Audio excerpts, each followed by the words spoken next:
हृदय और लक्ष्य बड़े शरारती बच्चे थे। दोनों कक्षा 5 के विद्यार्थी थे और एक साथ ही स्कूल आया जाया करते थे। एक दिन जब स्कूल की छुट्टी हो गई तब लक्ष्य ने हृदय से कहा, दोस्त, मेरे दिमाग में एक आइडिया है, बताओ बताओ क्या आइडिया है? हृदय ने उत्सुक होते हुए पूछा।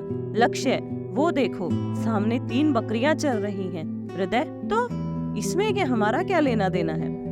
लक्ष्य, आज सबसे अंत में हम स्कूल से निकलेंगे और जाने से पहले इन बकरियों को पकड़कर स्कूल में छोड़ देंगे। कल जब स्कूल खुलेगा तब सभी इन्हें खोजने में अपना समय बर्बाद करेंगे और हमें पढ़ाई नहीं करनी पड़ेगी।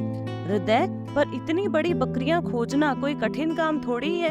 कुछ ही समय में ये मिल जाएंगी और फिर सब कुछ सामान्य हो जाएगा। लक्ष्य, हा हा हा, यही तो बात है, वे बकरियां आसानी से नहीं ढूंढ पाएंगे। बस तुम देखते जाओ मैं क्या करता हूँ। इसके बाद दोनों दोस्त छुट्टी के बाद भी पढ़ाई के बहाने अपनी कक्षा में बैठे रहे और जब सभी लोग चले गए तो ये तीनों बकरियों को पकड़कर क्लास के अंदर ले आए।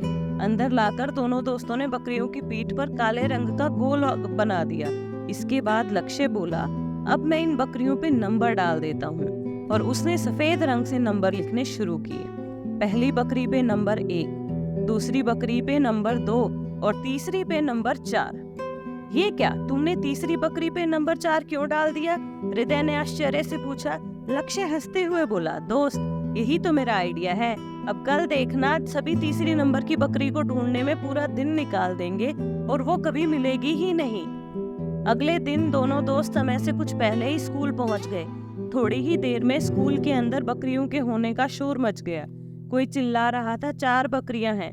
पहले, दूसरे और चौथे नंबर की बकरियां तो आसानी से मिल गई, बस तीसरे नंबर वाली बकरी को ढूंढना बाकी है। स्कूल का सारा स्टाफ तीसरे नंबर की बकरी को ढूंढने में लग गया। एक एक क्लास में टीचर गए, अच्छी सी तलाशी ली। कुछ खोजबीन स्कूल की छतों पर भी बकरी ढूंढते हुए देखे गए। कई सीनियर बच्चों को भी इस काम में लगा दिया गया। तीसरी बकरी ढूंढने का बहुत प्रयास किया गया, पर बकरी तब तो मिलती जब वो होती। बकरी तो थी ही नहीं। आज सभी परेशान थे, पर हृदय और लक्ष्य इतने खुश पहले कभी नहीं हुए। आज उन्होंने अपनी चालाकी से एक बकरी अदृश्य कर दी थी।